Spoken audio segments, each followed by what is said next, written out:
Hello दोस्तों, स्वागत है आप सभी का आपके अपने channel A to Z education explain for you में। दोस्तों आज जो है मैं आपके लिए अरिथमेटिक्स प्रोग्रेशन कक्षा 10वीं का जो है चैप्टर 5.2 का जो है क्वेश्चन नंबर 7 जो है आपको सॉल्व करके बताऊंगा। ये जो है हो सकता है तो बोर्ड में आपको पूछ दे, इसीलिए मैं जो है इस टॉपिक को स्पेशल एक वीडियो में इंक्लूड करके आपको दिखाऊंगा। वीडियो को जो है पूरा बारीकी से देखिएगा। वीडियो में जो है मैं आपको छोटी छोटी बात को भी एक्सप्लेन करूंगा, तो वीडियो पे जो है आपको हड़बड़ाना नहीं, आप आराम से शांति बनाकर बैठ जाइए और 6 से 7 मिनट हमें समय दीजिए। ये सवाल को हम जो है पूरा बना के जो है आपको अच्छी तरीक़ा से समझा देंगे। तो आप जो है वीडियो को पूरा देखिए। अगर आपको समझ में आ गया वीडियो अच्छी तरीक़ा से, आप तो हमारे चैनल को सब्सक्राइब कीजिएगा। अगर नहीं तो आप जो है इसे सब्सक्राइब मत कीजिएगा। समझ में आ जाए तो आपसे विनती है कि आप चैनल को सब्सक्राइब जरूर कीजिएगा। तो चलिए दोस्तों हम देख लेते हैं क्वेश्चन नंबर 7। इसमें कह क्या रहा है, आपको यहाँ पे शो होगा कि एपी का 31वां पद मतलब 31वां पद जो ज्ञात कीजिए, जिसका 11वां पद 38 और 16वां पद 73 है। इसमें कहा क्या है कि कोई एपी है, ठीक है, एपी नहीं गिवन है, ठीक है। इसका कह रहा है 31वां पद जो है क्या होगा, एपी नहीं है। और इसमें कहा है एपी नहीं दिया हुआ है, कहा 31वां पद ज्ञात कीजिए। इसके लिए 2 कंडीशन दिया हुआ है। पहला कंडीशन देख लीजिए, इसमें कहा है 11वां पद, ठीक। 11वां पद मीन्स A11 AN मतलब एन के जगह 11, ये हमें दिया हुआ है कितना, ये देख लीजिए 38, ठीक। और 16वां पद मीन्स 16वां पद कहने का मतलब हुआ A और N के जगह पर 16, ये हमको दिया हुआ है 73, ठीक। बारीकी से जो है सवाल को समझिएगा। कह रहा है कि हम आपको एपी का प्रोग्रेशन मतलब श्रेणी बना के नहीं देते हैं कि ये जो है एक श्रेणी है, इसमें से ये ज्ञात कीजिए। हम आपको सिंपल सा ये बता देते हैं कि कोई एपी के श्रेणी में से आप हमें 31वां पद ज्ञात कीजिए। अगर उसी श्रेणी का हम आपको 11वां पद मतलब A11 38 दे दे और उसी एपी का 16वां पद 78 दे दे, ठीक है। तो जब भी आपको इस टाइप का सवाल हो, श्रेणी नहीं दिया हो और तब आपसे कोई पद पूछे, कोई टर्म पूछे कि 11वां पद क्या होगा, 16वां पद क्या होगा, 17वां पद क्या होगा, तो आपको सिंपल क्या करना है, सबसे पहले इस टाइप के सवाल को आपको मान लेना है कि माना कि दिए हुए प्रश्न में एपी का प्रथम पद ए और सार्वअंतर डी है, ठीक है। सबसे पहले आपको ये करना है। तो चलिए इसे हम सॉल्व करते हैं। तो क्वेश्चन नंबर 7 था, तो माना कि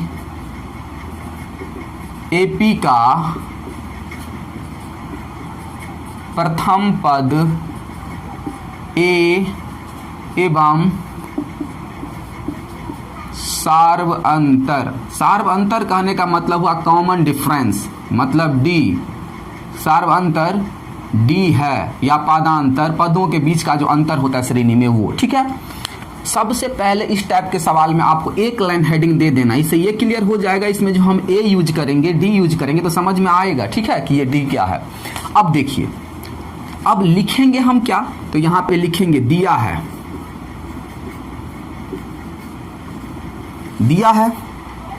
क्या चीज दिया हुआ है, 11वां, क्या चीज, 11वां पद इक्वल टू 38, 11वां पद इक्वल टू 38, या नहीं तो आप इसे इस 11वां पद के जगह पर आप A11 बराबर 38 भी लिख सकते हैं, कोई डाउट नहीं, ठीक। अब देखिए यहाँ पे 11वां पद, अगर आपसे पूछे कि तीसरा पद का जो है एपी में व्यापक रूप क्या होता है, तो A+2D, A सब में रहता है, कोई भी पद का जो व्यापक रूप आप लिखेगा तो A सब में। तीसरा पूछा तो उससे जस्ट एक कम 3 तो 2D, पूछता चौथा पद का व्यापक रूप तो A+3D, 5वां पद का तो A+4D, ठीक है। उसी तरह 11वां पद का व्यापक रूप क्या हो जाएगा, A+10D, या यहाँ पे लिख सकते हैं A+10D इक्वल टू 38। इतना क्लियर हुआ आप लोग? मुझे उम्मीद है कि आपको ये समझ में आया होगा। अब इसमें से ना कोई कॉमन ले सकते हैं, ना इसमें से कोई और आगे सोल्यूशन होगा, तो इसे हम बना देते हैं इक्वेशन नंबर 1। अब देखिए आगे क्या करते हैं, पुनः पुनः क्यों? क्योंकि इसमें एक बार और दिया हुआ है, कौन सा पद का वैल्यू दे दिया है कि कह रहा है कि 16वां पद, क्या चीज? 16वां पद। इसमें 16वां पद का भी हमें वैल्यू दे दिया, हड़बड़ाइए नहीं, आप जो है बारीकी से देखिए। 16वां पद हमें दे दिया है 73। देखिए गौर से देखिए, 16वां पद, इसका व्यापक रूप कैसे कन्वर्ट होगा? तो इसे हम कहते 16वां है तो मतलब a प्लस 15d, 14वां पद रहता तो a प्लस 13d, तो यहाँ पे 16वां पद है तो a प्लस 15d क्या होगा? 15d is equal to 73। इसको हम इक्वेशन नंबर 2 कह देते हैं, ठीक। अब जरा गौर कीजिए, आपको जो है हमने दो चर वाले रैखिक समीकरण में इक्वेशन, दो चर वाले इक्वेशन को जो है विलोपन विधि से हल करना सिखाया है, ठीक है। तो आप जो है चाहे इसे विलोपन विधि से हल कीजिए या नहीं तो आप जो है इसमें a को राइट साइड शिफ्ट करके d का वैल्यू पता कर लीजिए, ठीक है, तो भी बन जाएगा। नहीं तो आप समीकरण 1 और 2 को जोड़ दीजिए या नहीं तो घटा दीजिए, बस। तो हम लिखेंगे समीकरण 1 एवं 2 से। अब लिखेंगे समीकरण 1 एवं 2 से, 1 एवं 2 से। तो समीकरण 1 में था क्या? तो देखिए यहाँ पे, इसको यहीं पे राइट डाउन कर देते हैं। a plus 10d is equal to 38,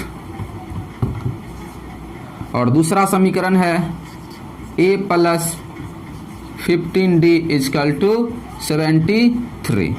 जब भी आप इस टाइप से इक्वेशन को हल कर रहे हैं तो आपको हमेशा माइंड में ये ध्यान रखना है कि ये जो दो टर्म होता है प्लस माइनस से पहले वाला और प्लस माइनस के बाद वाला, ठीक है, दोनों में से कोई ऊपर नीचे का इक्वल होना चाहिए। चाहे ये दोनों आपस में एक रंग होना चाहिए, चिन्ह अलग अलग हो सकता है, चाहे ये दोनों में से दोनों का दोनों इक्वल डिजिट होना चाहिए, ठीक है। अल्फाबेट प्लस काउंटिंग का नंबर दोनों इक्वल होना चाहिए।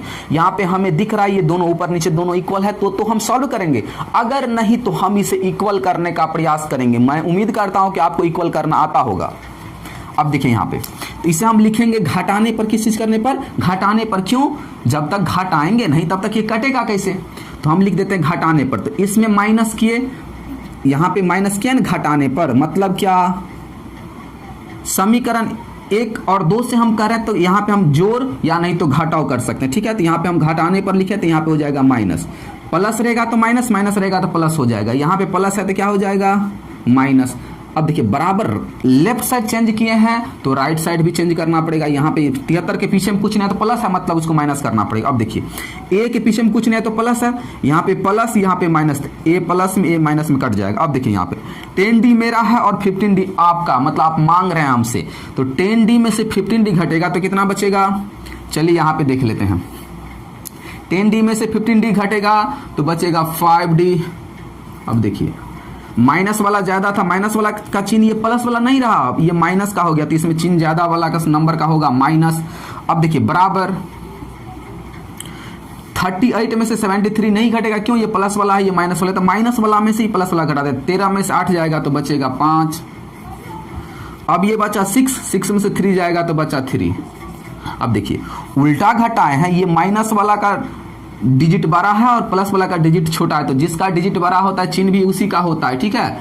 तो यहाँ पे चिन्ह हो जाएगा माइनस का। देखिए माइनस से माइनस कट गया, अब क्या बचा? अब हमको तो d का वैल्यू निकाल लेते हैं, ठीक है। 35/5, ये मल्टीप्लीकेशन में है तो d को रखे तो 5 गया बट्टे में, 5 सत्ते 35, इसीलिए d इक्वल टू कितना हो गया? 5। जब भी समांतर श्रेणी में a और d का वैल्यू निकल जाए तो कोई भी पद जो है हम डिफाइन कर सकते हैं, ठीक है। तो इसमें हमें a का वैल्यू पता चल गया, तो आप समीकरण 1 या नहीं तो 2 में जो है d का वैल्यू पुट कीजिए, a का वैल्यू निकल जाएगा, तब जो आप 31वां पद आराम से इजी वे से आप निकाल सकते हैं। तो चलिए देख लेते हैं। अब हम समीकरण 1 में, ठीक है, d का वैल्यू पुट करते हैं, या नहीं तो आप 2 में कर दिए, कोई दिक्कत नहीं है। हम लिखते हैं समीकरण 1 में, समीकरण 1 में d बराबर 5 रखने पर, ठीक है।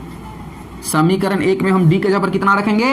5, जो कि हमने यहाँ पे राइट डाउन किया था, हम रखेंगे। a में है, देखिए a में समीकरण a प्लस 10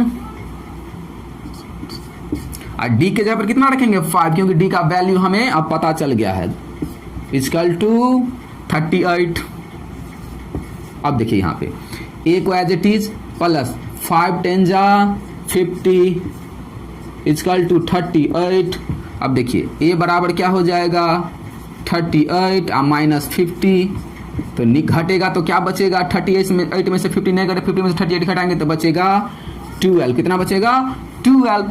हमने जो है बड़ा अंक का नंबर माइनस में है, उल्टा घटाएं तो चिन्ह भी क्या होगा माइनस में। इससे ये क्लियर होता है कि ए का वैल्यू कितना आया -12। ए का वैल्यू कितना आया -12। ठीक है, अब हमें ए और डी का वैल्यू निकल गया, ए और डी का वैल्यू निकल गया। अब हम 31वां पद इजी वे से हम क्या कर सकते हैं डिफाइन कर सकते हैं। इसमें कहा था क्वेश्चन नंबर में कि एपी का जो है 31वां पद ज्ञात कीजिए। कौन सा पद ज्ञात कीजिए है तो 31वां पद बराबर वाट। 31वां पद हमें पूछ रहा था, ठीक है, तो अब हम निकाल लेते हैं 31वां पद। चलिए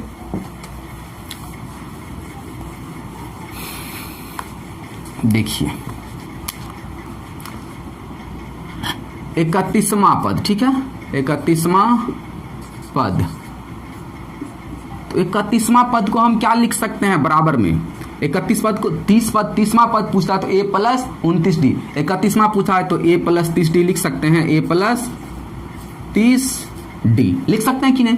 अब देखिए यहाँ पे a के जब हम अभी वैल्यू पुट करेंगे कि a लिखेंगे, हम अब वैल्यू पुट करेंगे। क्यों, हमें a का रियल वैल्यू पता चल गया उस श्रेणी में जो a का वैल्यू आएगा -12 प्लस 30 और d का वैल्यू कितना आएगा 5।